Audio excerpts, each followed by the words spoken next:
Here we are with my old friend, colleague, and Hall of Famer Steve Flink. Let's talk finally about the tournament, the men's tournament first. Ubaldo, is there going to be a men's tournament? Yes. That is what more or less said Rafa Nadal when he said, "Look, I would be happy for Djokovic if he can play because I know that he would like to play and he's not the number one of the world and so on. But at the same time, the Australian Open is more important than any player, and there doesn't exist one player who is more important than a tournament." And this was more or less what back in 1973 they were saying at Wimbledon when there were 80 or even more players of the top 100 who decided to not participate. And Wimbledon Championship said, our tournament is more important than the players. And they went on and they had a big success that year. Not only, the crowd was unbelievable, so they didn't pay any consequences. I mean, in that year when Jan Kodeš won the tournament beating Mitrovelli in the final. So, okay, so he is the number 2 seed now, Medvedev, who is the last winner of a slam, or the US Open, beating Mr. Djokovic. Is he the strong favorite of the tournament, or do you think he's one of those two who stay in the upper part of the draw, Mr. Nadal and Mr. Zverev, who may have to play one against the other in the quarters of finals? Yes, I would say this, Ubaldo. It's no disrespect to Nadal, who won this tournament back in 2009 and has 20 major titles. But to me, I would put as co-favorites, almost co-favorites, Medvedev and Zverev. I would expect right now, I think it would take a monumental effort, a great effort from Rafa to beat Zverev if they meet in the quarters. If he does it, it tells you that he's playing some of the best tennis he's played in a long, long time. But I would put Rafa as the number 3 behind those two. And I'd put Medvedev maybe with a very, very slight edge as the favorite over Zverev, but not much. Yeah. So do you agree with that? Yeah, I mean, of course, I'm curious to see what is going to happen, because I thought that already, even now that there is not Djokovic on the draw, I think that the upper part, the upper half of the draw is stronger than the other one. I mean, Medvedev has to, in his part, in his side, he may have to play, who knows? I mean, well, he might have played Humbert, Ubaldo, that was just beating him recently, the number 29 seed, tricky here. That could be a third. There is Isner and Schwarzman that they may play again. I remember once Schwarzman jumping on a chair when he was next to Isner, just to show that they had the same height. There was some difference in terms of height. But you're right. The Medvedev's draw overall looks good as if he doesn't stumble against Humbert, and I think probably this time if they play again, Medvedev would win a close match, but would win. And you're right. There's more strength in the upper half, where you have Zverev, where you have Rafa potentially in the quarters, and then who knows who's going to get through to the semi, but I think that half is the stronger one. Well, between in the same section of Zverev and Nadal, there are Shapovalov, Urkash, Karatsev, who just won the tournament beating Medvedev, Khachanov, without mentioning the also players that can make an upset like Opelka, but I mean, let's say they are not dangerous to go till the end. But the players I mentioned, they're all quite dangerous. I mean, you cannot, underestimate players like Shapovalov, Urkash, Karatsev, and Khachanov, and they're all there. While where Djokovic is not anymore there, well, then Sonego is the top seed in the let's say in really the until the third round. There is, yes, Well, Sonego. but does Ubaldo, what this does, there's a certain player from Italy, then you know him quite well, and his initials are MB. Yeah. And he's in that quarter, and he was going to have to play Djokovic again, as he did in the quarterfinals of Paris last year, the finals of Wimbledon, quarterfinals again at the US Open. So they were going to be meeting potentially for their third quarterfinal in the last four events. Now Djokovic is gone. That should help Berrettini, Ubaldo. Maybe he has an opportunity now to go all the way to the semifinals and play Zverev or Nadal. Maybe that'll happen.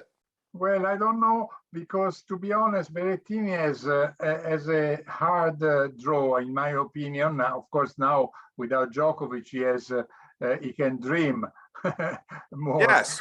But he has Nakashima first round, which is not that easy. Not easy. And then Alcaraz, to whom he lost recently. I mean, at the end of last year, and then also, before he gets to the quarters of finals, it doesn't have an easy path. I would say the other Italian, Sinner, is better, because Sinner, he starts with a qualifier, then he may have there is Basilashvili and Di Mare, which is a first round, very interesting to watch. But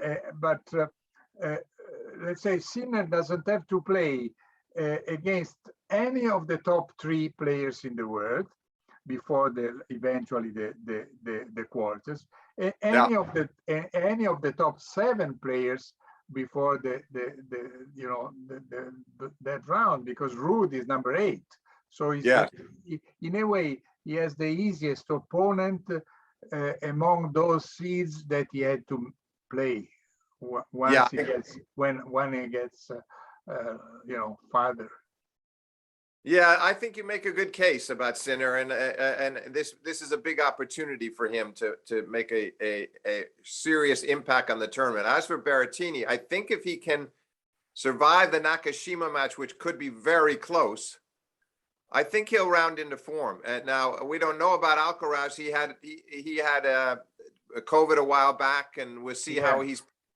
But obviously we know how brilliant he is, and we know that this could be a very significant year for him to climb up in the rankings. But it's an exciting, that whole half of the draw is very exciting, and then you have all those people that you mentioned in the Zverev Nadal quarterfinal section of the draw. Rafa will have no easy time himself getting to that quarterfinal against Zverev. Not easy at all. Well, it is quite probable that we will have a quarters of finals between Rublev and Medvedev, because I don't see. I mean, you mentioned Humbert for Medvedev. Maybe Auger Aliassime is also maybe dangerous for Rublev, but I would say that Medvedev Rublev is quite a very possible matchup. And Rublev finally beat Medvedev. He had one win last year finally against him in Cincinnati, which helps. But I still would take Medvedev just over best of 5 sets against a big hitter like Rublev. I think that Medvedev would be too solid. So in the end, I have to say, Ubaldo, little difficult for me to see that Medvedev does not make the final. He could lose to Zverev in the final, or perhaps somebody else on that half. But I don't think he's gonna. I do think he will reach the final. Yeah, I do agree with you. I think you're right.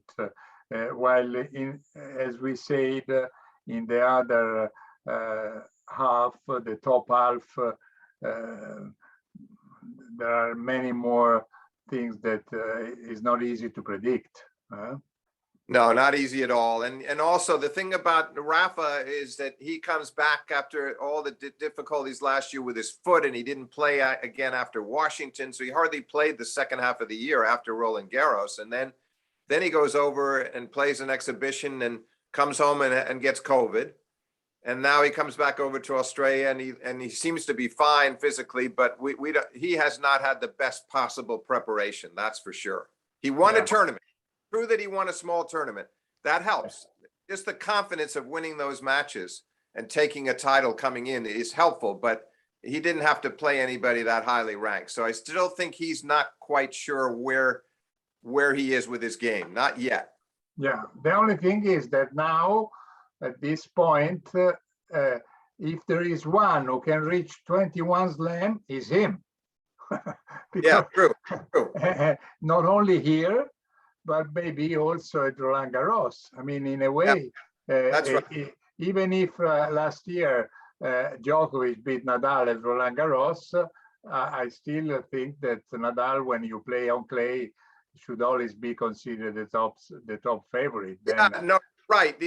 So if he stays healthy, that's the critical thing right now, and that's the part we just don't know, and that's where the questions arise. Will his body hold up? The other thing about Nadal in Australia, quickly though, Ubaldo, is his history. I mean, he had the great 5-set win over Federer in 2009 to win the title, which was terrific for him.